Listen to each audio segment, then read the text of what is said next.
Welcome to Sri Lakshmi's kitchen. இன்றைக்கி நம்ம cauliflower வச்சு ஒரு ஈவினிங் ஸ்நாக்ஸ் எப்படி பண்ணுறதுன்னு பார்க்கலாம் வாங்க. அதுக்கு நம்ம ஒரு பாத்திரத்தில் 1 கப் அளவுக்கு தண்ணி எடுத்துக்கோங்க. காலிஃப்ளவர் கட் பண்ண காலிஃப்ளவரை மஞ்சத்தூள் உப்பு போட்டு நல்லா வேக வச்சு எடுத்துக்கலாம்.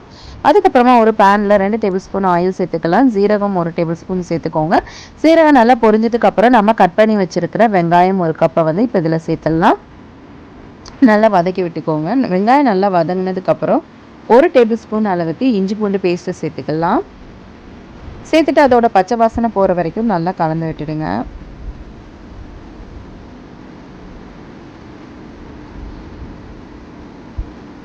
அதுக்கப்புறமா நம்ம வேக வச்ச காலிஃப்ளவரை இப்போ இதில் சேர்த்துடலாம்.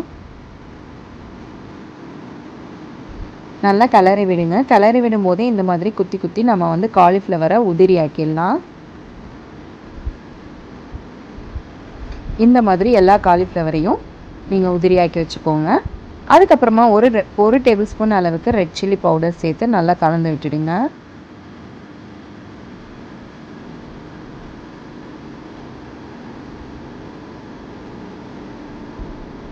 அடுத்து 1 டீஸ்பூன் அளவுக்கு கருஞ்சீரக பொடி சேர்த்துக்கலாம். 1 டேபிள் ஸ்பூன் அளவுக்கு கரம் மசாலா கொஞ்சம் சேர்த்துக்கோங்க. சேர்த்துட்டு நான் ஸ்ப்ரிங் ஆனியன் எடுத்துருக்கிறேன் வெங்காயத்தால். அது ஒரு கட் பண்ணி ஒரு 1/2 கப் அளவுக்கு நம்ம இதில் சேர்த்துடலாம். சேர்த்துட்டு நல்லா கலந்து விட்டுடுங்க.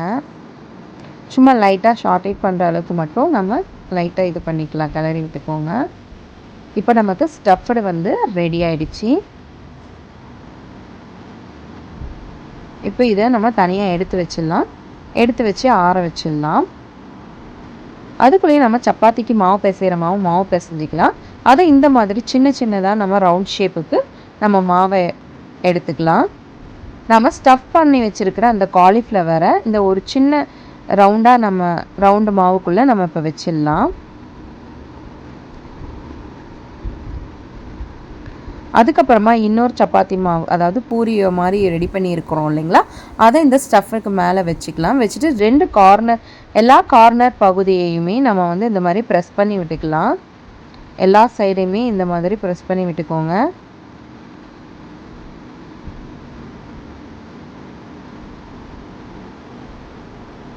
அவ்வளோதாங்க. இதே மாதிரி எல்லா மாவுலைக்குள்ளேயுமே நம்ம ஸ்டஃப் பண்ணி வச்சு நம்ம 2 பூரியாக நம்ம கார்னரை எல்லா சைடுமே ப்ரெஸ் பண்ணி இப்போ இந்த மாதிரி எடுத்துக்கலாம்.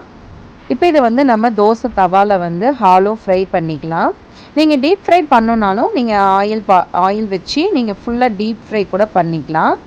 நான் வந்து நிறைய ஆயில் சேர்க்காமல் நான் ஹாலோ ஃப்ரை தான் பண்ணுறேன். இந்த மாதிரி தோசை தவாவில் கொஞ்சமாக ஆயில் சேர்த்து இந்த மாதிரி 2 பக்கமும் வேகிற அளவுக்கு நம்ம திருப்பி போட்டால் நம்ம போதும்.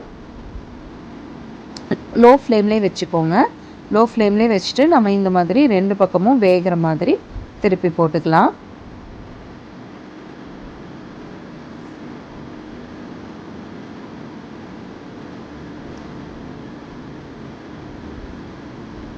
இதே மாதிரி எல்லா மாவையுமே நாம் இந்த மாதிரி ரெடி பண்ணி எடுத்துக்கலாம்.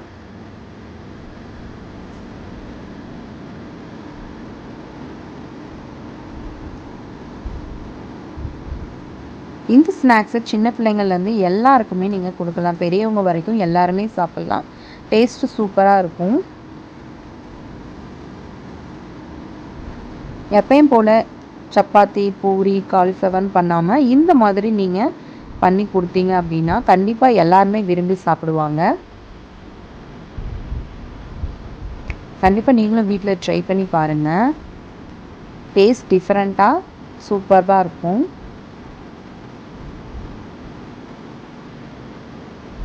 அவ்வளோதான். இப்போ எல்லா மாவையுமே இந்த மாதிரி ரெடி பண்ணி எடுத்தாச்சு. உங்களுக்கு நல்லா மொறு மொறுன்னு வரும். நீங்கள் நல்லா டீப் ஃப்ரை பண்ணிங்கன்னா இன்னும் கொஞ்சம் நல்லா கிறிஸ்பியாக வரும். அவ்வளோதாங்க, நமக்கு ஒரு ஈவினிங் ஸ்நாக்ஸ் வந்து ரெடி ஆகிடுச்சு. இப்போ இதில் நமக்கு வேணும்னா மயோனஸும் சாஸையும் வச்சு நம்ம சாப்பிட்லாம்.